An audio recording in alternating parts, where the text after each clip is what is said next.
పాతగుట్ట చౌరస్తా నుండి పాతగుట్ట వరకు మరి రోడ్డు కటింగ్ పేరుతో మరి ఇటు 25 అటు 25 ఫీట్ల పేరుతో మరి ఇప్పుడు ఉన్నటువంటి ప్రభుత్వం మరి రోడ్డు కటింగ్ చేస్తూ ఉంది.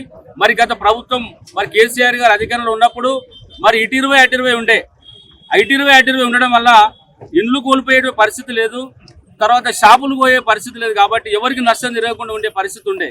ఇవాళ ఇటు 25 అటు 20 తీయడం వల్ల మరి ఇండ్లు కోల్పోతా ఉన్నారు, షాపులు కోల్పోతా ఉన్నారు.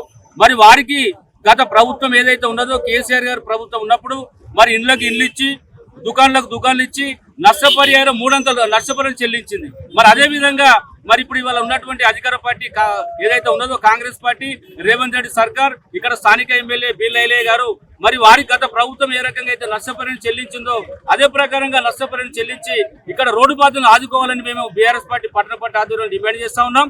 మరి లేని పక్షంలో మరి పక్షం నిలబడి వారికి నష్టపరిహారం వచ్చేంత వరకు కూడా మేము పోరాడదామని తెలియజేస్తూ మరి వాళ్ళ బాధితులు వస్తూ ఉంటే ఇవాళ ఉన్నటువంటి అధికార పార్టీ మరి పోలీసులు అండతో వాళ్ళని బెదిరించి మరి నష్టపరిహారానికి కార్యక్రమం రానియకుండా మరి ఆపుతా ఉన్నారు. మరి ఇవాళ అరచేతిని అడ్డు పెట్టి సూర్యకాంతిని ఎన్ని రోజులు ఆపుతారో మేము కూడా చూస్తాం. మరి ఇవాళ ఏదైతే బీఆర్ఎస్ పార్టీ తీసుకున్న కార్యక్రమం మరి వారికి నష్టపరిహారం చెల్లించేంత వరకు మేము వారి పక్షాన ఉండి వారికి నష్టపరిహారం ఇప్పించే వరకు మేము కృషి చేస్తామని తెలియజేస్తూ మరి ఇప్పటికైనా ఎవరు భయపడాల్సిన అవసరం లేదు. వారికి ఎనీ టైం ఏ ఇబ్బంది వచ్చినా వారికి మేము అండగా ఉంటాం.